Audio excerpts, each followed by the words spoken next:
let's get into why do the home equity conversion products, like HECM, have such a stigma? Well, people ask me if it's the kids. First thing they think of, oh, it's those rotten kids that want to keep everything for themselves. No, that's not the problem. I have almost never come across that problem. I usually come across children who want their parents to have the best life that the parents can have.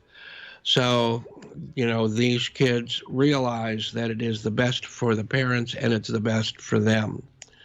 So, when it comes to quality of life for everyone, and of course, it gives the estate much more ability to stay alive, to stay in place, and to even grow.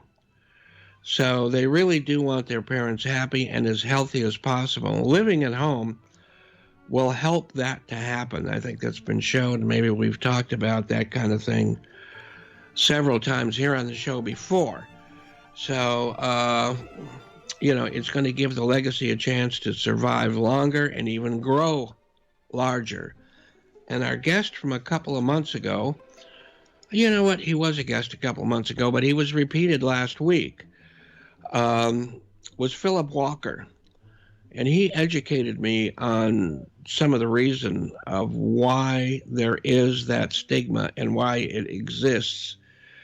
And that has to do with a loan that banks had that was called a reverse mortgage. That was like in the 60s, 70s, 80s, maybe a little bit before.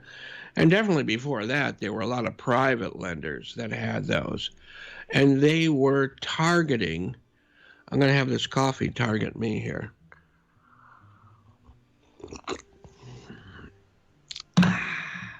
So if you ever want to figure out how to keep me from yapping all the time, stop the coffee. Anyway, it targeted strapped people who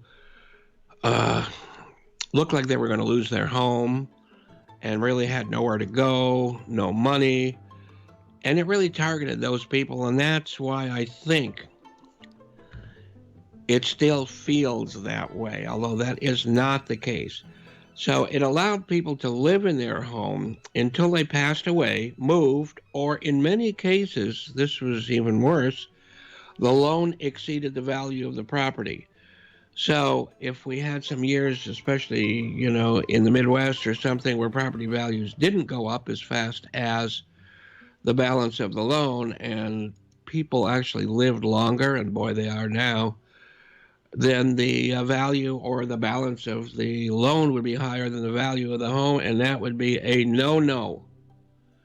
So the bank would sell the home, and if there were any equity left in that home, their heirs would get only 5%. Therefore, might as well let the bank own the home.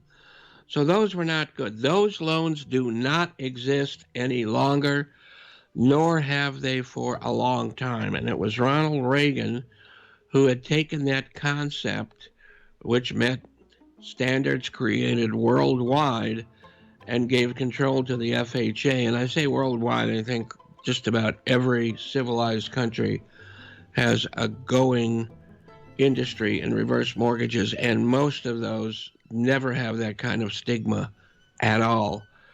I believe in Canada, they can't even keep up with the demand. In Australia, the government sends out a letter making sure everybody that hits whatever age it is, I think it's less than we are, that they should be considering the reverse mortgage. So the product has been evolving and improving ever since, but never again was the kind of mortgage known as a reverse that we talked about earlier.